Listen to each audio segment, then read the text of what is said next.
안녕하세요. 오늘도 사연 살롱을 찾아주셔서 감사합니다. 저는 일산에 사는 30대 중반의 여성이에요. 며칠 지나면 외할아버지가 돌아가신 지 1년이 되는 날이네요. 그리고 일주일 후면 제가 이혼 서류를 전 남편한테 보낸 지 1년이 되는 날이 되고요. 오늘은 제가 허심탄회하게 여러분들에게 제 이혼 이야기를 해볼까 해요. 제 이야기를 들으면 왜 처음부터 그렇게 사람을 무시하는 사람들과 연을 맺었느냐고 하실지 모르겠어요. 그게 결국 제 이혼의 가장 큰 원인이 되기도 했으니까요. 저를 그토록 무시한 사람은 바로 시어머니였어요. 그런 시어머니를 늘 이해하라고 한 남편이 그 다음 원인이었고요. 제가 외할아버지 밑에서 자랐거든요. 엄마와 아빠는 양가가 반대하는 결혼을 했고 저를 낳고도 몇 년간 양쪽 집안에 외면을 당하셨대요. 두 분이 외롭게 살다가 결국은 크게 싸우고 헤어지셨고요.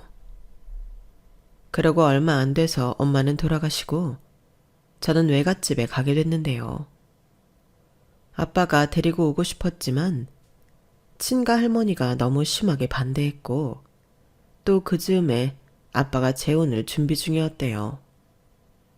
이런 저런 일이 겹쳐서 저는 외가에서 자라게 된 거죠. 외가에서는 제가 외롭거나 부모 없이 천덕꾸러기로 자란다는 느낌이 들지 않게 정말 잘해주셨어요. 제가 초등학교 6학년 때 돌아가신 외할머니는 늘 제 머리를 매만져 주시며 따뜻하게 바라보셨는데 그 기억이 정말 선명해요.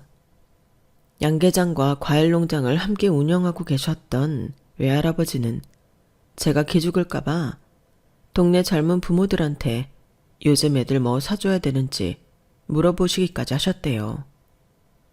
이건 나중에 제가 다 크고 나서 들은 이야기지만요.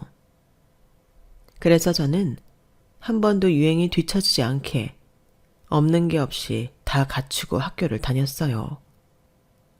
활발하고 친구들과도 잘 어울렸고요. 그래도 친구들이 부모님과 함께 있는 모습을 보면 저도 모르게 위축이 된 건 사실이었어요. 부럽고 그 순간만큼은 세상에서 제일 외로운 사람이 된 것 같았죠. 그런 생각을 외할아버지한테 들키지 않으려고 애썼고요. 아빠와 다시 만나게 된 건 대학에 들어가고 나서부터였어요. 더 일찍 저를 만나고 싶었지만 여건이 허락하지 않았다고 해요. 뭐 지금 가족들 눈치도 보였겠고 외할아버지한테 할 말도 없었을 거예요. 실제로도 그렇다고 하시더라고요. 아무튼 제가 다 커서 만나게 되니 주변에서도 별다른 말이 나오지 않은 것 같아요. 아빠 가족들도 이해해줬고요. 저는 대학을 졸업하고 바로 금융기관에 취직을 했어요. 제 소원이 얼른 돈 벌어서 제 돈으로 외할아버지한테 효도하는 거였거든요. 저를 위해 뭐든 해주시는 외할아버지였으니까요. 그래서 취직하고 맨 처음 했던 게 외할아버지 여행 보내드리는 거였어요. 친한 친구분들과 함께요.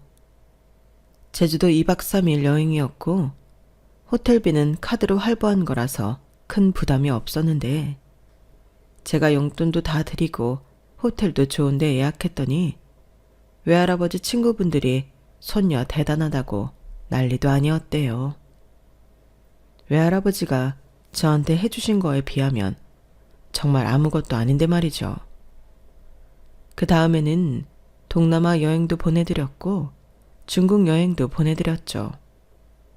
중국은 제 휴가와 외할아버지 쉬는 때가 맞아서 저와 외할아버지가 같이 갔어요.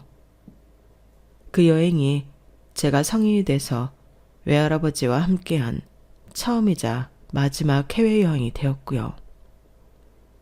그렇게 4년 동안 열심히 일하며 외할아버지와도 잘 지내던 저는 남편을 만나게 되었어요. 남편은 저희 회사 거래처의 팀장이었는데 어떻게 저를 잘 봤는지 몇 번 식사를 같이 하자고 하더라고요. 처음에는 가벼운 만남으로 시작했는데 남편이 진지하게 고백하더라고요. 진수영 씨, 저랑 사귈래요? 저 시간 많이 남아 돌아서 수영 씨 만나는 거 아니거든요. 처음 봤을 때부터 마음이 있었어요. 근데 제가 별로라면, 아니면 다른 사람 사귀고 있는 거라면 저 그만두려고요. 사귀는 사람은 없고요. 저는 김명호 팀장님 편하게 만난 건데 잘 맞는 것 같아요. 만나봐도 저는 좋아요. 그러자 남편은 정말 아이처럼 좋아했고 저희는 그렇게 1년 좀 넘게 사귀다가 결혼 이야기가 오가게 되었어요. 어떻게 보면 자연스러운 수순이었죠. 저는 제 가정사 때문에 좀 망설였는데 오히려 남편이 그런 거는 아무것도 아니라며 신경 쓰지 말라고 하더라고요. 결혼 전에 아빠와도 따로 만났었는데 나중에 제가 이혼한 후 아빠는 속상해하며 이렇게 말씀하셨어요. 너 그렇게 힘들게 살면서 왜 한마디도 말 안 했어? 너랑 같이 못 살았어도 아빠는 아빠잖아. 어디 그딴 시어머니가 다 있냐? 요즘 세상에. 못돼 처먹었다는 말이 진짜 딱 어울리는 것들이야.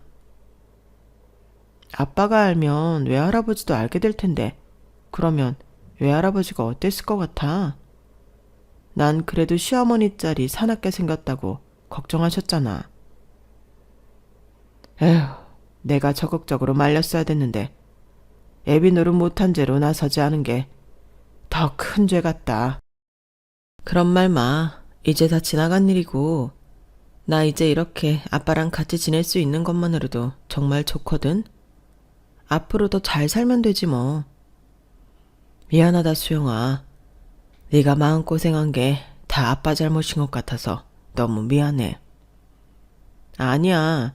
그 사람들이 이상한 사람들인 거야. 아빠가 그랬잖아. 못돼 처먹었다고. 그런 인간들이라서 그래. 아빠 잘못 아니야. 저는 이혼 후 아빠 집하고 가까운 곳으로 이사를 해서 살고 있어요. 솔직히 아빠에 대한 원망이 아주 없다고 할 수는 없었는데요. 아빠와 전보다 더 자주 만나 이야기를 나누며 아빠도 힘들었던 것을 이해할 수 있게 됐네요. 또 어쩌다 보니 아빠 가족분들하고도 가끔 만나게 됐는데 그분들이 평생 저와 엄마에 대한 미안함을 갖고 있었고 저를 한시도 잊지 않았다고 하더라고요. 그런 말들을 들으니 제 마음이 풀린 것도 있어요. 아빠와 가까운 곳에서 지내며 든 생각은 다 자라고 나서는 외할아버지와 더 가깝게 지내지 못했다는 게 마음이 아프더라고요. 제가 대학을 졸업하고 외할아버지한테 가서 그쪽에서 취직해서 살겠다고 한 적이 있었거든요. 그때 외할아버지가 크게 반대하셨어요. 제가 하는 건 무조건 지지해 주시던 외할아버지가 유일하게 안 된다고 하신 거였죠. 그래서 그럼 같이 서울에서 살자고 했었네요. 할아버지, 그럼 나랑 같이 서울 가자. 나 할아버지랑 너무 오래 떨어져 있었던 것 같아. 인석아, 그런 말 마. 그럼 이 닭들하고 과일은 다 어쩌고? 다른 분들이 하시면 되지.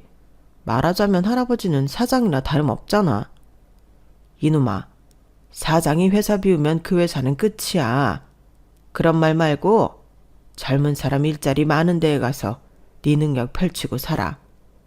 수영이 너는 농장 일에는 소질이 없잖냐.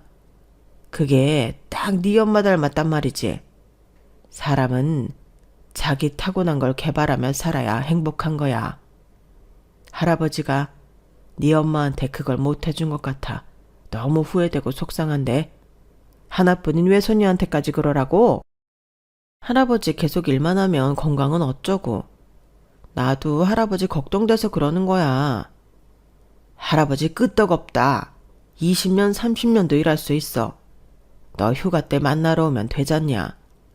그러니 할아버지 걱정 말고 마음 편히 하고 싶은 거 해. 그나마 제가 외할아버지 여행 보내드리고 같이 여행도 다녔으니 마음에 맺힌 게 덜한 것 같아요. 그마저도 안 했다면 저는 정말 평생을 외할아버지한테 미안해하며 살았을 것 같거든요. 물론 미안한 마음도 여전히 있지만 감사한 마음이 더 크게 남아있어요. 외할아버지는 전 남편과 결혼한다고 인사를 갔을 때도 정말 활짝 웃으며 맞아주셨어요. 전 남편한테 어찌나 저를 잘 부탁한다고, 잘해줘야 한다고 신신당부하셨는지 몰라요. 우리 수영이가 결혼한다니 내 마음이 참 기쁘다. 자네랑 잘 살면서 아들, 딸도 낳고 행복하기만 하면 나는 바랄 게 없겠네. 네, 염려 마세요. 제가 수영이 행복하게 해줄 겁니다. 남편은 제가 어떤 환경에서 컸는지 알고 있었어요. 저는 그것 때문에 결혼을 망설인 것도 있는데 남편은 그런 게 뭐가 중요하냐며 괜찮다고 하더라고요. 그 말을 믿은 제가 잘못이었고요. 그렇게나 좋아하시던 외할아버지는 상견례에서 시어머니를 보고는 걱정을 좀 하셨거든요. 네 시어머니 만만치 않게 생겼다. 수영이 너 괜찮겠냐? 명호 오빠 보면 사람 유하잖아. 시어머니도 그렇게 나쁜 사람 아닐 거야. 너무 걱정하지 마, 할아버지. 그게 아들미가 휘어잡혀 살아서 그럴 수도 있는 건데 수영이 네가 좋다면야 할애비도 말리지는 않겠다만. 저는 외할아버지를 안심시키기 위해 걱정하지 말라고 잘 지낼 수 있다고 큰 소리 쳤어요. 저라고 마음이 완전히 편한 것만은 아니었는데 생각해보면 제 가정 환경 때문에 위축이 되었던 것 같아요. 누가 됐든 저 좋다고 결혼하자고 하면 그 사람이 어떻든 그 사람 부모가 어떻든 제가 감수해야 한다고 생각했던 거죠. 제가 그만큼 꿀리고 들어간다 싶었네요. 시어머니가 저를 차갑게 대하는 건 알고 있었지만 남편이 걱정하지 말라며 외할아버지 밑에서 커서도 이렇게 좋은 직장에 다니는 걸 더 대단하게 생각할 거라고 했던 말을 믿고 싶었어요. 나중에 알고 보니 남편은 시어머니가 극렬하게 반대하는 걸 엄청 설득했더라고요. 시어머니가 굉장히 자존심이 세고 뭐든 자기 뜻대로 해야 되는 사람인데 아들이 저랑 결혼 안 하면 연락 끊고 살겠다는 말에 아마 자신이 졌다는 기분이 들었나 봐요. 결혼하고 나서 시어머니는 노골적으로 저를 싫어하는 티를 냈거든요. 내가 정말이지 우리 그 양반 명호 고등학생 때 돌아가셔서 며느리만큼은 부모 다 온전히 있는 애로 얻고 싶었거든. 근데 너 때문에 내 바람이 아주 산산조각이 났어. 네가 어떻게 명호를 흘렸는지 모르겠지만 나는 어림없다. 시어머니는 결혼 전에도 제가 신혼집까지 책임져야 한다고 외할아버지한테 돈으로 압박을 했었어요. 마치 그 정도는 해줄 수 있는 집이어야 결혼시킬 수 있다는 식으로요. 그때 제가 나섰죠. 어머니, 신혼집은 제가 모은 돈으로 해결할 수 있어요. 제 직장이 대출도 잘 돼서 대출 조금만 더 받으면 되고요. 저랑 오빠랑 결혼은 저희 힘으로 하기로 했으니 그런 말씀은 안 하셔도 될 것 같아요. 어머니도 저희 결혼이 금전적으로 보태기 어렵다고 하셨다면서요. 그래서 저희가 그렇게 결정했어요. 너무 걱정 마세요. 그때 시어머니가 저를 보는 눈초리가 심상치 않았는데 아마도 제가 더는 돈 얘기를 못하게 막았기 때문이었을 거예요. 그래도 저는 외할아버지가 제 결혼 비용을 고스란히 독박 쓰고 있는 걸 볼 수는 없었네요. 아빠가 돈을 보태주겠다고 했지만 제가 한사코 거절했고요. 네 시어머니 보니 너를 마치 고아인 것처럼 대하는구나. 나 참 멀쩡하게 내가 있는데도 그런데 결혼해서 너 괜찮겠냐? 자기도 남편이 일찍 갔는데 남의 집 자식한테 이러는 거 보니 인성이 의심스럽다. 나 그 정도는 각오하고 있었어. 어떤 집 사람을 만나도 그럴 수 있을 것 같아. 그렇게 말하니 아빠가 또 미안하구나. 어쩔 수 없는 일인데 미안하다고 하지 마. 아빠도 사정이 있었잖아. 아무튼 그래도 너네 결혼을 반대는 못하는 거 보면 김서방이 너랑 결혼하겠다는 뜻이 확고한 것 같구나. 아무튼 나는 너 마음고생할까봐 그게 걱정이다. 나한테 주어진 숙제니까 어쩔 수 없지. 걱정하지 마. 그래, 아빠가 네 결혼 안 된다고 반대할 입장도 못 되고 이래저래 답답하기만 하구나. 너무 걱정하지 마. 시간이 지나면 다 괜찮아질 거야. 사람이 친해지고 정도 들면 또 변하는 거니까. 제가 결혼은 무조건 저와 남편이 모은 돈으로만 할 거라고 했음에도 외할아버지는 제 이름으로 된 통장을 주셨고 아빠도 제 앞으로 들어놓은 적금을 찾아서 주셨어요. 외할아버지 통장에는 1억 5천만 원이나 들어있었고 아빠는 저한테 5천만 원을 보내주셨네요. 돈 액수가 많은 것도 놀랐지만 그보다도 저는 두 분의 마음이 느껴져서 정말 든든했어요. 정서적 안정감이 느껴지더라고요. 시어머니는 자신이 말한 대로 저희 결혼에 보탠 돈은 없었어요. 다만 저희 신혼여행 갈 때 친척분 여행사 얘기를 해서 호텔하고 비행기값만 해주셨네요. 엄밀히 따지자면 그건 그 친척분이 울며 겨자 먹기로 저희한테 결혼 선물한 거나 마찬가지였죠. 저는 시어머니가 은근히 외할아버지를 무시하고 있다는 걸 알았기 때문에 일부러 외할아버지가 저한테 1억 5천만 원이나 줬다는 말을 했어요. 시어머니는 순간 눈동자가 흔들리면서 놀랐지만 금세 냉정해졌어요. 노인네가 아주 손녀 결혼 못할까봐 전 재산을 쏟아 부으셨구나. 그 돈 보내놓고 니네한테 나중에 손 벌리는 건 아니겠지? 그건 내가 용납 못한다. 그거 외할아버지 전 재산 아니에요. 그냥 제 이름으로 어릴 때부터 만들어주신 통장이고요. 그 돈 아니어도 외할아버지 재산 있으니 저희한테 손 벌릴 거라는 걱정은 안 하셔도 돼요. 잘났다 그래. 어쨌든 네 외할아버지 꼬깃꼬깃 모아놓은 돈 아니겠냐? 시골에서 농장이나 하는 양반이 뭐 그리 풍족하다고 그렇게 자존심을 내세우니? 니들한테 신세만 안 지면 그만이다. 네 외할아버지가 너 시집에 할 말 없게 만들지 않은 것만도 잘하신 거는 맞구나. 네가 조부모 복은 부모 복만큼 없지는 않다는 건 알겠다.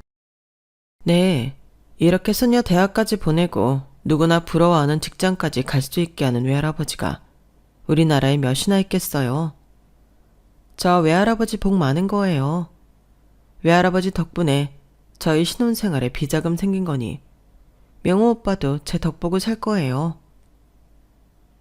자꾸 외할아버지를 깎아내리는 게 속상해서 끝까지 할 말을 했더니 시어머니는 저를 무섭게 노려보기만 할 뿐 더 이상 아무 말도 하지 않았어요. 외할아버지는 저한테 시댁에 가서도 기죽지 말고 할 말도 하고 당당하게 지내라고 늘 당부하셨고 저는 외할아버지 말씀대로 했네요. 그렇다고 막 선을 넘어서 말대답을 한 건 아니었고요. 하지만 시어머니가 하도 저희 친정을 무시하니 저도 결국에는 말이 좋게 나가지 않더라고요. 남편은 그럴 때마다 저와 시어머니 눈치만 봤고요. 이런 일이 쌓이다 보니 몇 달 안 돼서 남편과도 계속 싸우게 됐어요. 부부 사이에도 좋지 않은 영향을 미치게 된 거죠. 제가 아무리 시어머니한테 잘하려고 매주 시댁에 가서 시어머니 하자는 대로 해도 꼭 가슴에 가시 박히는 말로 저와 친정을 모욕했어요. 그러다가 외할아버지가 허리 디스크 때문에 서울 병원에 오실 일이 있었는데 시어머니가 갑자기 저를 부르더라고요. 예, 나 친구들 만나러 가야 되는데 반찬 하나씩 하기로 했거든? 네가 와서 반찬 좀 만들어라. 아니, 김밥 싸라, 김밥. 며느리 들였다고 뭐 제대로 하지도 못했는데 며느리가 만든 김밥은 먹어보게 해줘야 하지 않겠어? 어머니, 제가 지난주 말씀드린 대로 오늘 외할아버지 서울 병원에 오셔서 거기 가봐야 해요. 병원 진료 끝나고 입원할지 말지 결정도 해야 돼서 제가 같이 있어야 되거든요. 죄송하지만 오늘만 어머니가 해놓으신 반찬 가져가시면 안 될까요? 일반적인 상식으로는 그러면 그렇게 하라고 하지 않나요? 사돈집 안에 자기보다 나이도 더 많은 어른 일이잖아요. 그런데 시어머니는 그렇지 않았어요. 아주 불쾌하다며 이러더라고요. 나는 말만 그런 줄 알았지. 진짜 네가 병원까지 갈 줄은 몰랐다. 아니, 네 외할아버지가 애도 아니고 병원 진료 혼자 못 보시는 거 아니잖니? 혹시 거기에 우리 아들 대동하는 건 아니지? 우리 아들 시간 괜히 뺏지 마라. 어머님 아들 시간 안 뺐고요. 그렇게 따지면 어머니도 혼자 반찬 만드실 줄 알잖아요. 왜 꼭 저한테 하라고 하시는데요? 어머니, 저한테 외할아버지가 어떤 분인지 아실 텐데. 그런 식으로 말씀하신 건 아닌 것 같아요. 아유, 이래서 나이 드신 양반들은 얼른 돌아가셔야 돼. 애들 앞길 막는 것도 아니고 괜히 시간만 뺐잖아. 어머니, 지금 저희 외할아버지 돌아가시라고 하시는 말씀이세요? 내가 언제 그렇댔니? 말이 그렇다는 거지. 그럼 어머니도 저희 앞길 막지 않게 얼른 돌아가셔야 된다는 생각하고 계시나 봐요. 야, 너 그게 무슨 뜻이냐? 나 죽으라는 거냐? 저도 말이 그렇다는 거지. 어머니 돌아가시라는 거 아니었어요. 저게 진짜 못 베어먹고 자란 티를 내느라 저러지. 아, 네가 그러니 돌아가신 네 엄마 욕먹이고 네 아빠 욕먹이는 거야. 알아? 네, 그건 어머니 생각이니까 어쩔 수 없고요. 그래도 외할아버지한테만큼은 함부로 말씀하지 말아주세요. 지금 저나 오빠 주변 친구들보다 마음의 여유 갖고 사는 거 다 외할아버지가 주신 통장 덕분이거든요. 어머니, 저희 결혼하는데 뭐 해주셨어요? 없잖아요. 그러니 외할아버지한테 그러지 말아주세요. 시어머니는 할 말이 없으니 제가 못돼 먹었다는 말만 반복하다가 전화를 끊더군요. 저는 그때부터 시어머니한테 잘하기로 한 마음을 싹 접었어요. 아니, 전혀 하고 싶지 않았어요. 그래서 매주 주말마다 시댁에 가지 않았고 꼭 필요한 일이 있을 때만 갔죠. 남편은 은근히 불만을 내비쳤지만 대놓고 말은 하지 못했어요. 자기가 봐도 자기 엄마가 저한테 너무하는 게 보였겠죠. 시어머니는 제가 엄마 없이 커서 살림도 거칠게 하고 교양이 없다며 늘 비난만 했거든요. 거기에 더해 저희 아빠 욕까지 했어요. 제가 가끔 아빠를 만나서 식사를 하는데 그것까지 못마땅해 하더라고요. 어떨 때는 아빠가 남편도 같이 부를 때가 있었는데 시어머니는 남편이 아빠를 만나러 가는 걸 그렇게 싫어했어요. 아니, 널 키워주지도 않은 양반을 우리 명호가 뭐하러 만나러 가야 되는데? 그것도 나 만나러는 오지도 않으면서 둘이서 쌍으로 네 아빠를 보러 간다는 게 말이 되냐? 남편이 듣기에도 시어머니 말이 심했는지 얼른 말을 막더라고요. 엄마, 내가 언제 장인어른 뵌 적 있다고 그래. 결혼하고 딱 한 번 배웠고 이번이 두 번째야. 엄마는 그보다 더 많이 보러 왔잖아. 요새도 나는 거의 매주 엄마한테 오다시피 하는데 한 번쯤 갈 수도 있지. 그래도 명색이 장인어른이시잖아. 사위 부르는데 안 갈 수 있어? 그러자 갑자기 시어머니는 눈에 쌍심지를 켜고 저를 보며 말했어요. 너지? 네가 명우한테 이렇게 말하라고 시켰지? 니네 아빠 만나러 가야 된다고 세뇌시킨 거지? 어머니 진짜 말씀이 지나치시네요. 왜 저희 아빠 만나는 것까지 어머니 간섭을 받아야 되는지 모르겠고요. 정 그렇게 불만이면 저만 만나고 오겠습니다. 저는 더 이상 싸우기 싫어서 그 정도로 마무리하고 집에 왔죠. 남편도 말로는 미안하다고 했지만 은근히 시어머니랑 비슷한 생각을 갖고 있더라고요. 굳이 저를 키워주지 않는 아버지 만나야 되냐며 좀 귀찮아하길래 저도 말했어요. 이런 식으로 생각하면 나도 시어머니 보러 더 안 갈 거야. 불만 없지? 우리 친정 이렇게까지 무시하는 걸 나도 참을 이유 없잖아? 그때부터 저희 사이는 더 거리가 생기기 시작했어요. 남편과의 사이도 전보다 더 안 좋아진 거죠. 그러다가 결혼하고 첫 명절이 되었는데요. 이미 그 전에 저는 남편과 의논해서 외할아버지 찾아뵙는 날하고 시댁에 가는 날을 겹치지 않게 말해놓았어요. 남편한테 이것만은 제발 지키자고 제가 간절히 부탁을 했고 남편도 알겠다고 했던 일이었죠. 그리고 시댁에 가기 전에 잠깐 짬을 내서 아빠와 함께 점심을 먹기로 했고요. 그럼에도 시어머니는 그것까지 간섭을 하고 잔소리를 했어요. 아니 너는 그렇게 친정만 챙기니? 왜 네 아빠를 굳이 만나야 되는데? 너도 참 우리 아들 피곤하게 만들며 산다. 너는 이제 이 집 식구야. 그럼 자기 집을 챙겨야지. 왜 따로 살고 가족까지 있는 네 아빠를 챙긴다고 오지랖이야. 시어머니가 이런 식으로 나오는데도 남편은 이제 더 뻔뻔하게 자기 엄마 말이 틀린 게 없다고 나오더라고요.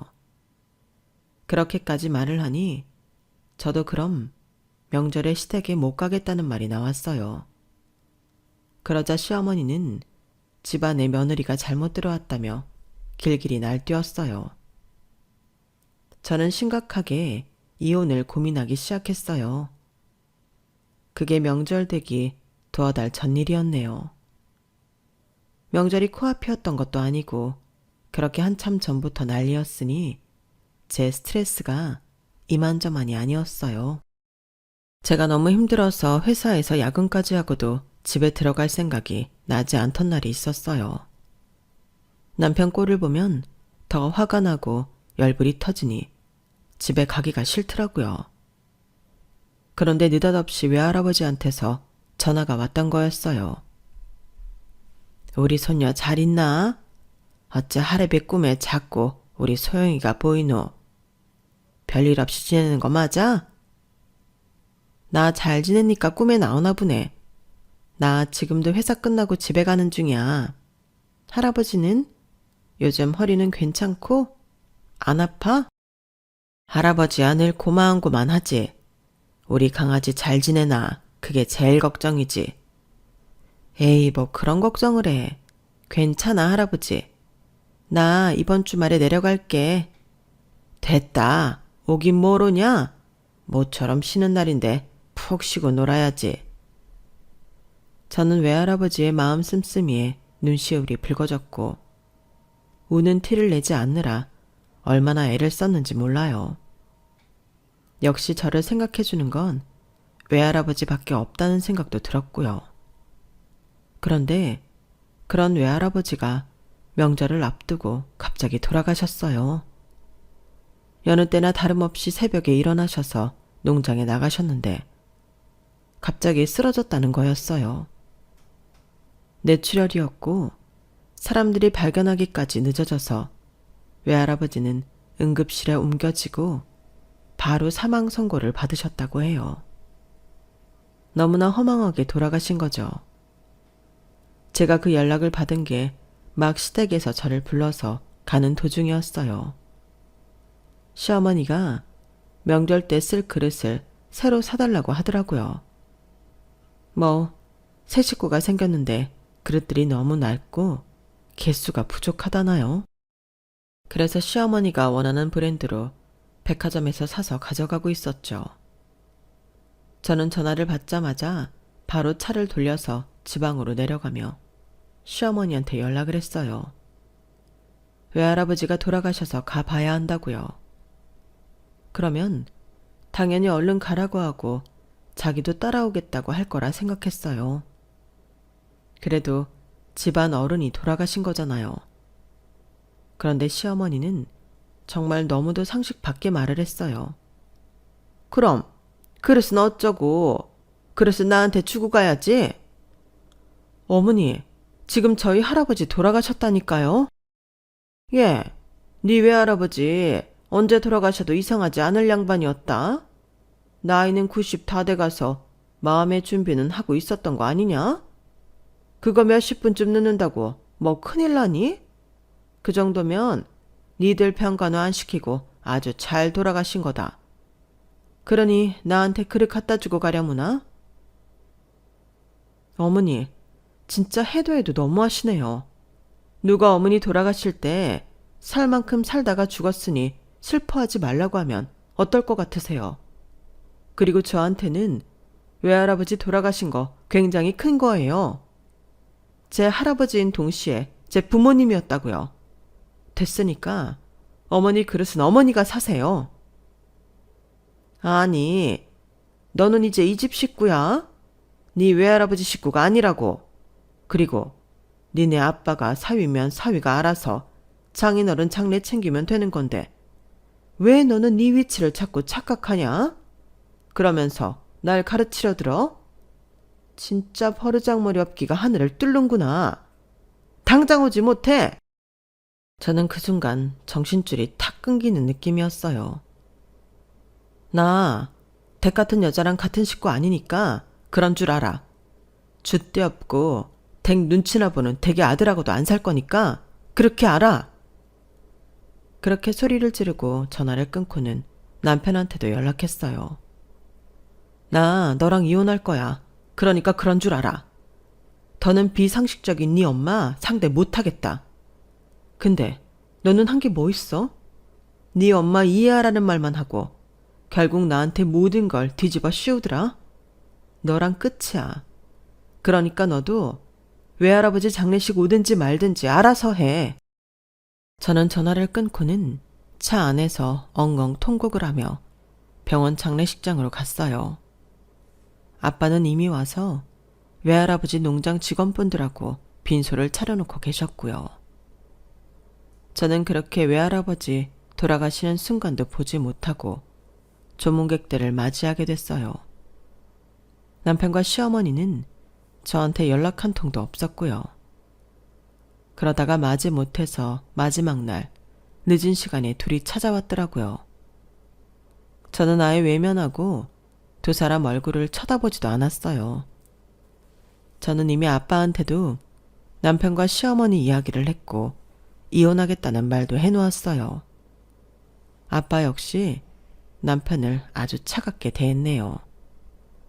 시어머니는 저희가 어떻게 하든지 말든지 상관없다는 표정으로 밥만 처먹고 있더라고요. 정말 어찌나 꼴보기 싫은지 그 인간들이 내는 조의금도 돌려주고 싶은 심정이었어요. 하지만 마침 외할아버지 변호사가 와서 저를 불렀기에 저는 남편과 시어머니를 상대하지 않아도 됐었죠. 대신 아빠가 두 사람한테 하는 말이 제 귀에 들렸어요. 지금 수영이 장인어른 유언장 확인하고 상속 얘기하고 있으니까 두 사람은 식사 끝나면 돌아가세요. 그런데 그 말에 시어머니가 다급하게 대꾸하는 거였어요. 상속이라뇨? 뭐 받을 게 있는 거예요? 그 짜끄만한 시골 땅에서 뭐 나올 게 있답니까? 소영이 외할아버지 양계장하고 과일농장 하시는 거 아니었어요? 그럼 거기 물려받는 건가요? 남편까지 궁금해하는 걸 보니 이 인간들이 왜 저러나 싶은 생각이 들더군요. 그러자 아빠가 말씀하셨어요. 장인어른 양계장하고 과일농장? 그거 농업법인회사야. 자네 그건 몰랐나 보군. 사부인께서도 뭘 잘못 알고 계시고요. 저는 듣다 못해 변호사에게 양해를 구한 후 두 사람이 있는 자리로 왔어요. 됐어요, 아빠. 상대하지 마. 어머니는 끝까지 저희 외할아버지를 모욕하시네요. 시골에 있으면 다 못 살고 가난한가요? 장례식장에까지 와서 이런 식으로 말씀하시다뇨. 저 회사 처분하면 20억은 제가 받아요. 게다가 외할아버지 아파트랑 땅도 있고요. 이걸 다 저한테 물려주시겠다고 하셨다네요. 저는 외할아버지가 생전에 그런 유언장 남기신 줄도 몰랐어요. 아빠는 이미 알고 계셨다고 하네요. 아빠가 저한테 바로 물려주는 걸 동의하셨대요. 이제 궁금한 거 풀리셨으면 그만 일어나세요. 저 우리 외할아버지 이런 식으로 끝까지 무시하는 사람들 조문 받고 싶지 않아요. 외할아버지도 반기지 않으실걸요? 이제 좀 가주시죠. 분위기 흐리지 말고. 그런데 그 말에 더 태도를 확 바꾼 건 시어머니보다 남편이더군요. 소영아, 니네 외할아버지 이렇게 대단하신 분이었어? 그런 말을 왜 진작에 안 했어? 네가 그 재산을 다 받는다니 나까지 갑자기 든든해진다. 야, 김명호, 네가 왜 든든한데? 내 상속인데 왜 네가 든든하냐고. 너 잊었나 본데 내가 이혼한다 그랬잖아. 너 그때 아무 말도 안 하지 않았어? 나한테 문자 한 통도 없다가 오늘 나타난 거잖아. 그것도 마지 못해서. 아마 이혼할 때 귀책 사유로 들어갈까봐 그런 것 같은데. 갑자기 왜 이래? 아니 그게 그런 거 한 번씩 생각해 볼 수 있는 거잖아. 이혼이니 뭐니 하는 거 살다 보면 한 번쯤 다 그런 생각 한다더라. 그렇다고 무슨 진짜 이혼이야. 그건 안 되지. 남편의 말에 옆에서 시어머니도 끼어들었어요. 명호 말이 맞다, 얘. 네가 우리 집 며느리 된 지 얼마나 됐다고 이혼이야. 너 여자가 이혼해서 사는 게 어디 쉬운 줄 아니? 안 그래도 너 외할아버지 손에 자란 것 때문에 눈총 많이 받아. 거기다 돌싱까지라는 딱지까지 붙일래? 너 명호랑 이혼하고 살면 재미없다. 그럼 말도 안 되는 소리 하지 마라. 그러자 아빠가 테이블을 손으로 탕 치면서 큰 소리를 냈어요. 뭐가 어쩌고 저쩌요? 우리 딸이 누구한테 눈총을 받는답니까? 이날이 때까지 댁들 만나기 전에는 이런 취급 받아본 적 없는 애예요. 내가 잘 알아요. 장인어른이 얼마나 귀하게 키우고 구김살 없이 키웠는데. 내가 소영이 친구들 다 만나봐도 소영이 외할아버지랑 살았다고 그걸로 눈치 주는 사람 한 명도 없었습니다. 댁들만 이러지, 댁들만. 댁들 같은 인간하고 사느니 차라리 돌싱 소리 듣는 게 낫습니다. 그리고 요즘 같은 세상에 돌싱이 흠입니까? 아빠의 고함 소리에 장례식장 사람들 시선이 전부 시어머니와 남편한테 쏠렸어요. 두 사람은 어쩔 줄 몰라 하더군요. 이번에는 제가 말했어요. 진짜 마지막까지 흉한 모습 보여주네요. 와, 진짜. 내가 진작에 정 다 떨어졌는데 오늘로써 단 한 방울의 후회도 남지 않게 해주네요. 정말 감사합니다. 댁들 이러는 거 우리 외할아버지 재산 있다는 말에 이러는 거잖아. 진짜 신물나고 징그러운 인간들이네. 이봐요 아줌마. 집에 가서 댁 아들 이혼 변호사나 잘 알아보세요. 웬만한 사람 아니면 안 될 테니까. 알겠어요? 아빠도 작정한 듯 한 말씀 더 하셨어요. 보아하니 당신들 우리 딸을 무슨 천의 고 하나 되는 것처럼 취급했던데 멀쩡히 아빠 있고 외할아버지 있는 애한테 무슨 짓입니까? 김서방, 자네는 진짜 한 대 치고 싶지만 내가 장인어른 가시는 길이라 참는 줄이나 알게. 꼴 보기 싫으니 네 어머니 모시고 당장 나가. 그러자 시어머니는 아빠 손을 붙잡고 사정하기 시작했어요. 아우 사돈어른 왜 이러십니까? 저희 때문에 섭섭한 게 있으시면 푸시면 되잖아요. 제가 부족해서 그랬습니다.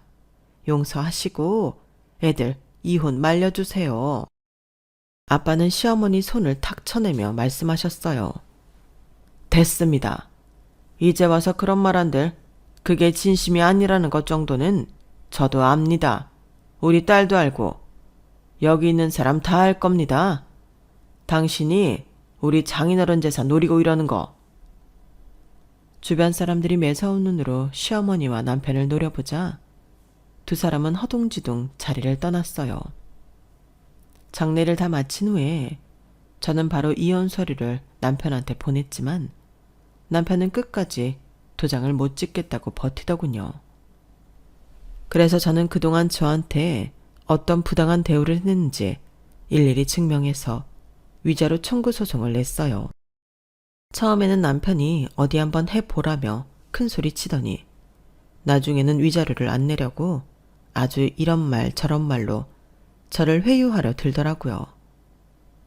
저는 끝까지 안 받아주고 소송을 진행했고 남편은 결국 한 푼도 못 받고 저한테 돈만 줘야 하는 걸로 이혼 소송은 끝이 났어요.